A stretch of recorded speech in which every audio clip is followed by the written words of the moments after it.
All right, we're ready for our second pairing today, our second matchup. We are sticking with Robert Frost. So we had one of his poems last week, Fire and Ice. We are going to be comparing two Robert Frost poems today with Nothing Gold Can Stay and The Road Not Taken. So starting off here with Nothing Gold Can Stay. Nature's first green is gold, her hardest hue to hold. Her early leaf's a flower, but only so an hour. Then leaf subsides to leaf, so Eden sank to grief. So dawn goes down to day, nothing gold can stay. So nature's first green is gold. This is referring to the first green that we see on the ground or in the trees when spring comes. That is gold because we are so looking forward to that after a long winter. However, the second line goes on to state, this is her hardest hue to hold. So that green that comes on in springtime doesn't last. And we have some alliteration here with hardest hue to hold. Alliteration is the repetition of consonant sounds at the beginning of words. Her early leaf's a flower, but only so an hour.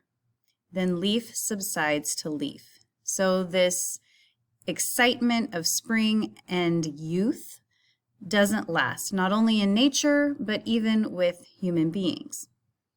Eventually fall comes and people age. So this first green, or if you want to think of this analogy also to human beings, our youth doesn't stay. So Eden sank to grief. Okay, with this line, we have an allusion happening here. So an allusion is a reference to another either famous work or another story that many people would recognize. Here, obviously, we have an allusion to the biblical Adam and Eve story with the Garden of Eden. So even this beautiful place that God created and these humans that he created in his image didn't stay golden or pure, but even they dissolved. So just like nature can be corrupted, so can human beings. So dawn goes down to day. So just as the sun comes up in the morning, a new beginning, it goes down at night as well. Nothing gold can stay. So very short poem, a lot going on here though. We have references to nature and how the seasons change, but also human beings age. And then finally, people are, born pure, or so that's what we're told, at least alluding to the Bible here. But they don't stay that way. The world corrupts them. So basically, this nothing gold can stay is saying that nothing can stay young or beautiful or perfect, but that everything decays in some way over time. All right, moving on to the second Robert Frost poem, The Road Not Taken. Two roads diverged in a yellow wood, and sorry I could not travel both.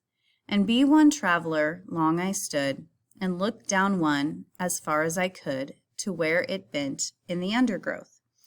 So someone's out walking along and they get to a crossroads. They have to decide which way to go.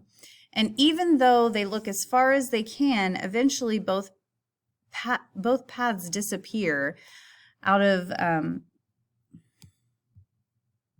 the traveler's line of vision.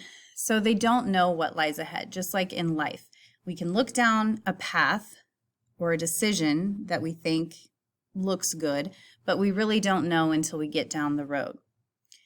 Then took the other as just as fair, and having perhaps the better claim, because it was grassy and wanted wear, though as for that passing there, had worn them really about the same. So this traveler thinks both paths appear to be good ones. And both that morning equally lay, in leaves no step had trodden black. Oh, I kept the first for another day. Yet knowing how way leads on to way, I doubted if I should ever come back. He makes a decision on which path he's going to take, and he tells himself that he can always take the other path later. However, knowing how life is, we may get down the path and we may not get the option to ever go back and try a different route. And he acknowledges that. I doubted if I should ever come back. So by choosing one path, he knows that he may be choosing his destiny and won't get the option to come back later and try the other direction. I shall be telling this with a sigh, somewhere ages and ages hence.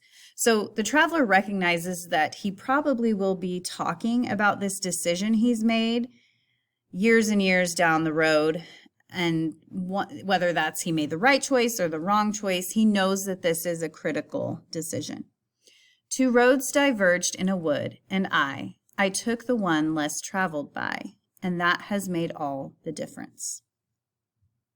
So overall, the message of this poem is that the traveler took the road that was not as heavily traveled, and he believes that that is going to be a good decision for him ultimately, even though he decided to go in maybe the opposite direction of most people.